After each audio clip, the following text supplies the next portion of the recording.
The LA Kings are currently in their toughest remaining schedule to snap a playoff drought that has gone all the way back to 2018. And they've done it with tremendous versatility in the process. I'm looking forward to talking hockey with you today. I'm James. This is your daily dose of sports and snark for the greatest sports city in the world, Los Angeles. This is Faithful Angelenos. It is March 31st, 2022. I am broadcasting from Ice Station Beta in Des Moines, Iowa. Can't wait to get back home. It snowed last night. It is misery. Before we get into the stuff from LA sports, though, I would be remiss if I didn't congratulate Tom Brady for murdering his first coach last night. Yeah, you know, all the elite athletes, you got to at least kill one coach, don't you think? Forcing Bruce Arians into retirement even though he helped you get to a Super Bowl. I mean, every elite athlete has to murder at least one coach. I mean, Dwight Howard still gets misty-eyed when he tries to remember how easy that knife went into Stan Van Gundy's back. Well done, Tom Terrific. I see you working. You were going to get away with that with Belichick, I'm here to say. Well, we've been doing broadcasts for about a little bit more than a month. We've added subscribers in the last couple of days. Thank you for joining. We are trying to build something here. If you like the content we've been coming out with, by all means, clickety-clack the like button. Clickety-clack the subscribe button. There's a notifications bell. Hit that. And oh, by the way, sharing is caring. Put this on your social media feeds. Let people know we exist and comment. I am not God. I do not know everything. There was only one game to talk about last night in LA sports. Edmonton, they defeated the Kings last night in a shootout 4-3. We're going to talk more Kings hockey in just a bit. Tonight on the schedule, the Lakers will play in Utah. That game's at 7 p.m. Clippers in Chicago, that one's at 5, and the Kings are back on the ice. They're going to play Calgary at 6. News and notes from around Southern California. UCLA coach Mike Cronin is now the highest paid coach in the Pac-12. Okay, makes sense. Jake Kyman, a guard and forward. He started out with his career in UCLA like a house on fire, but now, you know, he's cooled off. He's lost playing time. The Bruins got deeper. He's entering the transfer portal. Makes sense. Richard Sherman, longtime defensive back, has tweeted that there will be, quote, big Bobby Wagner news coming soon. And the Rams are in the hunt to try to land the former Seahawks All-Pro linebacker. The Dodgers. Hey, you remember how everybody was saying that, and myself included, by the way, how David Price was going to get clobbered and that he is going to need some time to figure things out? First outing of the spring, 1, 2, 3. Okay, ahead of schedule. I got you.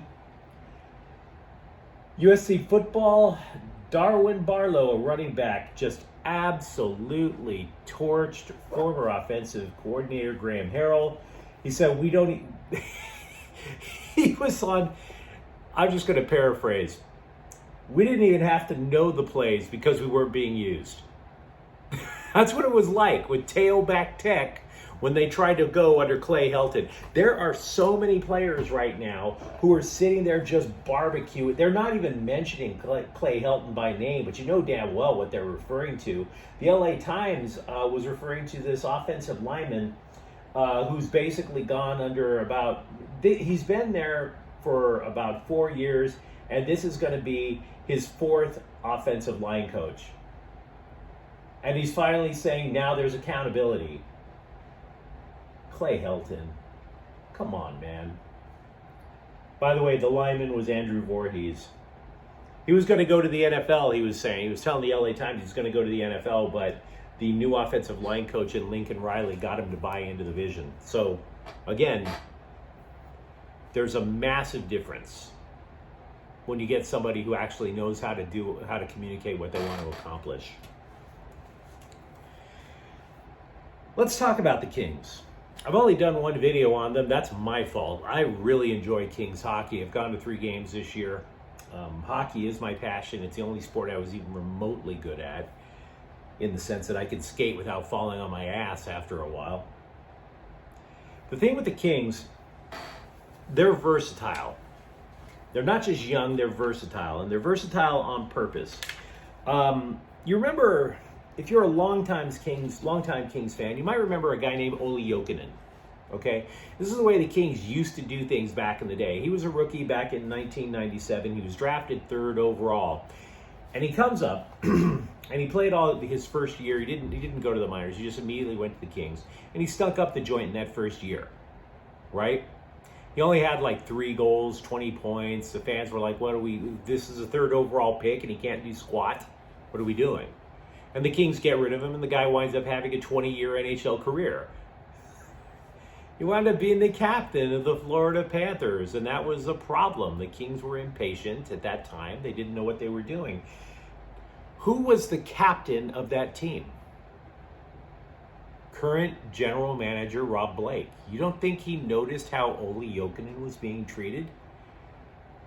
Not that they were like, he knew. He knew when people were getting thrown into the deep end of the pool too long. And that's part of player development. You do put them in the deep end of the pool, but you do that with some floaties or something to pull them out before they drown. So, Rob Blake gets named general manager of the Kings. And why does this matter? Because right now, the Kings have the deepest minor league system in the National Hockey League, either the first or the second. The sports writers across the country disagree. But they're not all up to the big club at once, right? They didn't just come in just this big, massive way. There was a story that I saw in Hockey Writers, or I think it was either Hockey Writers or the Hockey News, and they were forecasting what the Kings lineup would be in 5 years. They did this about a year and a half ago. Right now, 8 of those players are on the roster. And 2 or 3 more, they jump up, they go back down to the Ontario minor league team. Up, down, down. And it's not because they stink. It's not because they're not ready. It's because Rob Blake is trying to go out of his way not to overwhelm these young players. It's the best strategy possible for this young team. And the other thing that made this work was that Todd McClellan, the coach, was flexible too in his approach. Now, I'm not going to lie to you and claim I'm a big hockey strategist, okay? But I will tell you what McClellan came in wanting to do and what wound up happening. Because he had to adjust. When Todd McClellan came in, he wanted fast. He wanted fast skaters, aggressive forechecking, a team that hits. The Kings don't hit. They don't. I know this because if you look at the stats in the game, the Kings are always getting out hit, and they don't care. That's not what they do now. They pass efficiently. They interrupt passing zones.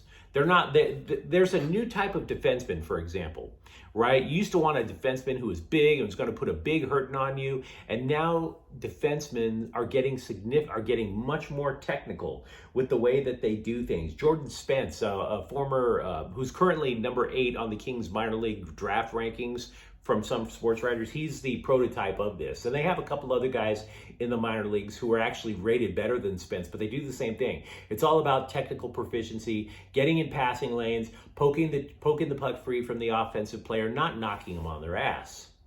Because if you can poke it free or interrupt the passing lane, you can start a quicker counterattack than if you knock somebody on their ass and then you have to get back up. It's quicker. And that's what a lot of these younger defensemen are doing in the LA minor leagues. What do I like about the Kings, this current team? Because let me tell you, when the Kings were playing the heavy game, when they won their 2 Stanley Cups in 2012 and 2014, I really like the fact that they were hitting everything that moves. But they don't do that.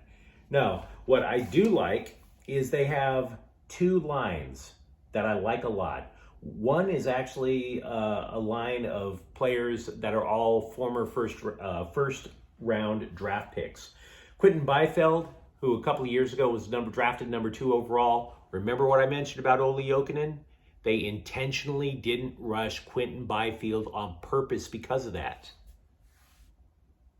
He didn't start playing regularly in the NHL until about, say, halfway through this year. They were bringing him up and down, to make sure he wasn't overwhelmed. The opposite of what the Kings back in the 1990s did with Jokinen. Okay? So Quentin Byfield is centering a line with Rasmus Kupari and Gabe Vilardi. And they are third on the four lines. They're number 3 of the 4 lines. They are fast. They are very effective. I like that a lot. Here's another thing that I like. The second line. 2 that were free agents. Philip Deneau from the Canadiens, who went to the Stanley Cup Finals recently, and Victor Arvidsson, poached from Nashville. They teamed them both up with Trevor Moore. It's probably their most efficient offensive line at all overall. Because honestly, what I don't like, and it's unfortunate, but time gets everybody, what I don't like, Anze Kopitar is starting to slow down. Revere this man while you can. He is now in the tail end of his career. I also don't like the fact that whole idea of having a quote-unquote goalie of the future, I don't think it's Cal Peterson. The reason the Kings are where they are right now, in my opinion, is because Jonathan Quick has had a resurgent year. He's absolutely been terrific for him this year. Now, Peterson doesn't stink, but I don't know if he's number 1. I don't.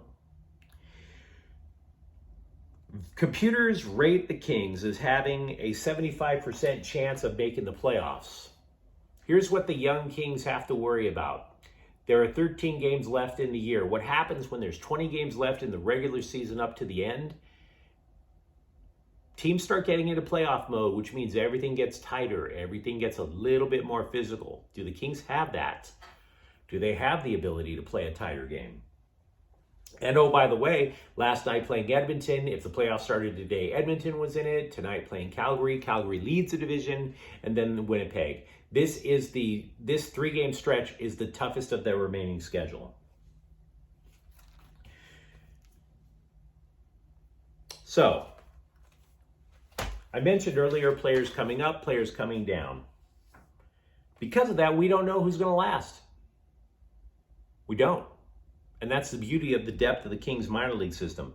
If I were to tell you who is going to last, we definitely know Byfield's going to last.